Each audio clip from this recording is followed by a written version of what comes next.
شروع اللہ کا نام لے کر جو بڑا مہربان نہایت رحم والا ہے۔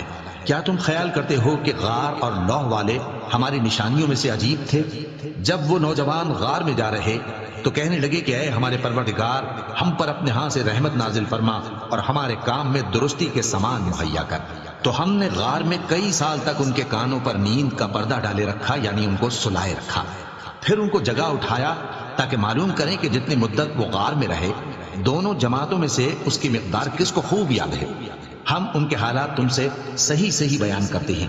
وہ کئی نوجوان تھے جو اپنے پروردگار پر ایمان لائے تھے، اور ہم نے ان کو اور زیادہ ہدایت دی تھی اور ان کے دلوں کو مربوط یعنی مضبوط کر دیا۔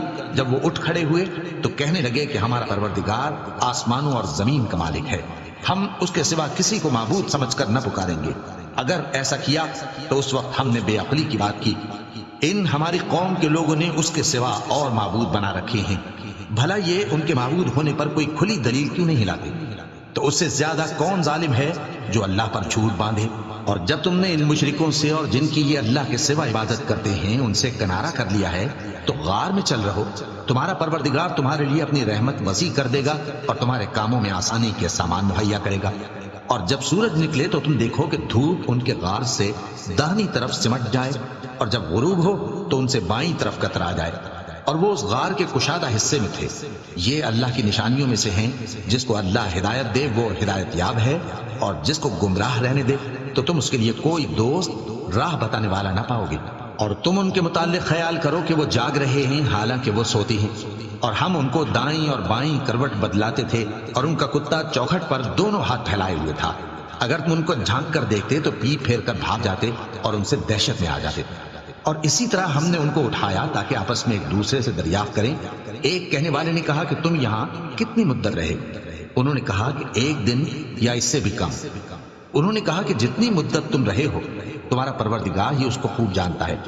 تو اپنے میں سے کسی کو یہ روپیہ دے کر شہر بھیجو، وہ دیکھے کہ نفیس کھانا کون سا ہے تو اس میں سے کھانا لے آئے، اور احتیاط سے آئے جائے اور تمہارا حال کسی کو نہ بتائے۔ اگر وہ تم پر دسترس پا لیں گے تو تمہیں سنسار کر دیں گے یا پھر اپنے مذہب میں داخل کر لیں گے، اور اس وقت تم کبھی فلاح نہیں پاؤ گے۔ اور اسی طرح ہم نے لوگوں کو ان کے حال سے خبردار کر دیا تاکہ وہ جانیں کہ اللہ کا وعدہ سچا ہے، اور یہ کہ قیامت جس کا وعدہ کیا جاتا ہے اس میں کچھ شک نہیں۔ اس وقت لوگ ان کے بارے میں باہم جھگڑنے لگے اور کہنے لگے کہ ان کے غار پر عمارت بنا دو۔ ان کا پروردگار ان کے حال سے خوب واقف ہے۔ جو لوگ ان کے معاملے میں غلبہ رکھتے تھے وہ کہنے لگے کہ ہم ان کے غار پر مسجد بنائیں گے۔ بعض لوگ اٹکل پچو کہیں گے کہ وہ 3 تھے اور چوتھا ان کا کتا تھا، اور بعض کہیں گے کہ وہ 5 تھے اور چھٹا ان کا کتا تھا، اور بعض کہیں گے کہ وہ 7 تھے اور 8واں ان کا کتا تھا۔ کہہ دو کہ میرا پروردگار ہی ان کے شمار سے خوب واقف ہے، ان کو جانتے بھی ہیں تو تھوڑے ہی لوگ جانتے ہیں۔ تو تم ان کے معاملے میں بحث نہ کرنا مگر سرسری سی بحث، اور نہ ان کے بارے میں ان میں سے کسی سے کچھ دریافت ہی کرنا، اور کسی کام کی نسبت نہ کہنا کہ میں اسے کل کر دوں گا، مگر انشاءاللہ کہہ کر، یعنی اگر اللہ چاہے تو کر دوں گا۔ اور جب اللہ کا نام لینا بھول جاؤ تو یاد آنے پر لے لو، اور کہہ دو کہ امید ہے کہ میرا پروردگار مجھے اس سے بھی زیادہ ہدایت کی باتیں بتائے۔ اور اصحاب کہف اپنے غار میں 9 پر 300 سال رہے۔ کہہ دو کہ جتنی مدت وہ رہے اسے اللہ ہی خوب جانتا ہے، اسی کو آسمان اور زمین کی پوشیدہ باتیں معلوم ہیں، وہ کیا خوب دیکھنے والا اور کیا خوب سننے والا ہے۔